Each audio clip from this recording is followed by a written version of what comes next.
Hello बच्चों, let's read the question.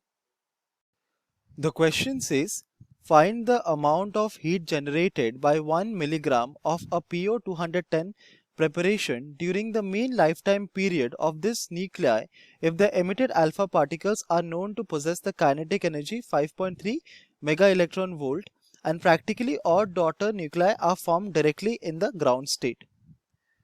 तो इस क्वेश्चन में हमें कहा गया कि हमारे पास एक रेडियो एक्टिव सैंपल है, तो हम यहाँ पे मेंशन कर सकते हैं कि हमारे पास एक रेडियो एक्टिव सैंपल है विच इज PO210। तो हमें पता है कि अगर हमारे पास एक सैंपल होता है X,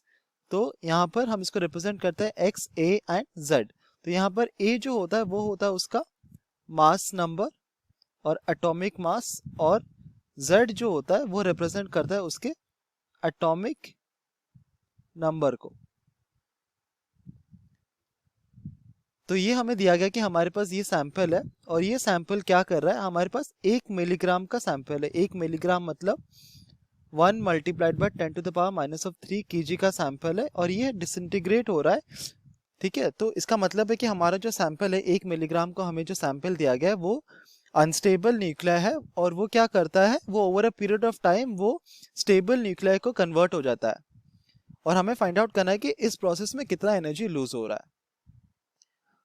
तो इस क्वेश्चन को सॉल्व करने के लिए हम जो दो की कॉन्सेप्ट यूज करेंगे, तो पहला की कॉन्सेप्ट जो होगा वो होगा हमारा understanding of mean life time और mean life time of a radioactive material. और जो सेकंड हम कॉन्सेप्ट यूज करेंगे वो होता है कि अगर हमारे पास एक given quantity of a radioactive substance है, तो the total number of that radioactive nuclei वो कितना होता है, given mass whole divided by the molar mass, और इसको हम मल्टीप्लाई करेंगे by something we called as the Avogadro's number. इससे हमें मिलेगा कि हमारे पास जो रेडियोएक्टिव सैंपल है उसका क्वांटिटी कितना है इन टर्म्स ऑफ नंबर्स। तो अगर हम बात करें तो क्वेश्चन में हमें कहा गया कि हमारे पास एक PO210 का सैंपल हमें प्रोवाइड किया गया। तो अगर हमें ये सैंपल प्रोवाइड किया गया तो हमारे पास इसका 1 मिलीग्राम जो कि होता है 1 multiplied by 10 to the power -3 kg का हमें सैंपल प्रोवाइड किया गया है और इसका मास, मोलर मास हमको दिया गया कितना, सिंपली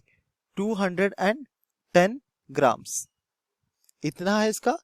मॉलिक्यूलर मास। तो हम अगर फाइंड आउट करेंगे कि हमारे पास टोटली इनिशियली कितने नंबर ऑफ न्यूक्लियाइस है इस सब्सटेंस का, तो हम लिख सकते हैं हमारा the number of initial nuclei of the given radioactive sample, ये हो जाएगा simply equal to 10 to the power of -3 whole divided by 210 multiplied by 6.023 multiplied by 10 to the power of 23। तो ये जो नंबर है हमारा 6.023 divided by 10 to the multiplied by 10 to the power 23, ये होता है हमारा एवोगाड्रोस नंबर। और इसको अगर हम कैलकुलेट करेंगे तो हमें मिलेगा this is equal to 2.87 multiplied by 10 to the power 18। तो इतना क्वांटिटी ऑफ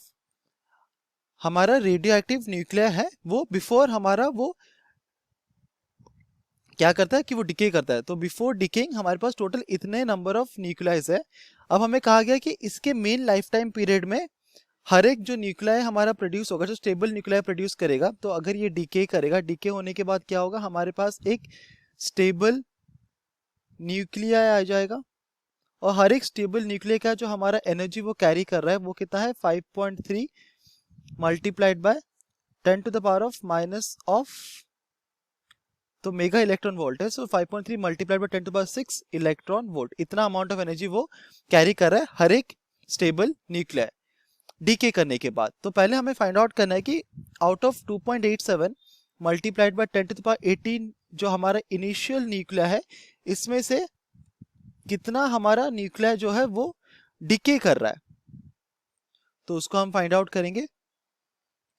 तो हमें पता है कि over the mean life time period, तो हम यहाँ पर मेंशन कर सकते हैं over the mean life time period जो total quantity of radioactive substance वो डिके करता है वो होता है equal to 1 minus 1 by e, जो कि होता है equal to 0.632। So initial sample का 0.632 क्वांटिटी तो होता है, वो डिके कर जाता है over the mean life time period. हम यहाँ पे जो मीन लाइफ टाइम पीरियड की बात करें वो होता है हमारा एवरेज टाइम जो कि एक अनस्टेबल न्यूक्लियाई लेता है to decay into its stable counterpart. तो इसका मतलब हम वही मीन करते हैं जब हम मीन लाइफ टाइम पीरियड के बारे में बात करते हैं। तो अगर इतना quantity of initial nuclei decay कर रहा है तो हम कह सकते हैं कि total decayed nuclei, total number of decayed nuclei कितना होगा, वो हो जाएगा हमारा सिंपली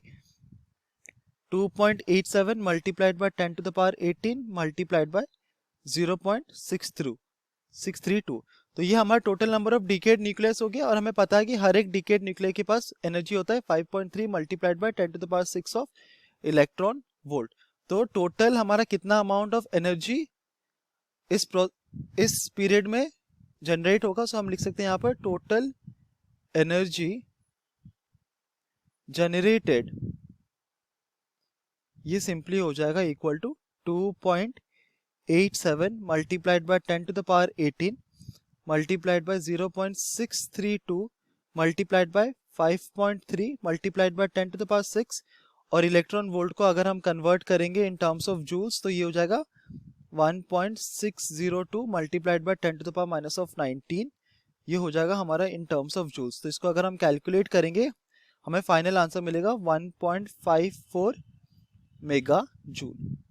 इतना अमाउंट ऑफ एनर्जी हमारा रिलीज होगा over the main life time period अगर हमारा पीओ 210 जो सैंपल है वो डिके करता है। Hope you understood it well, best of luck.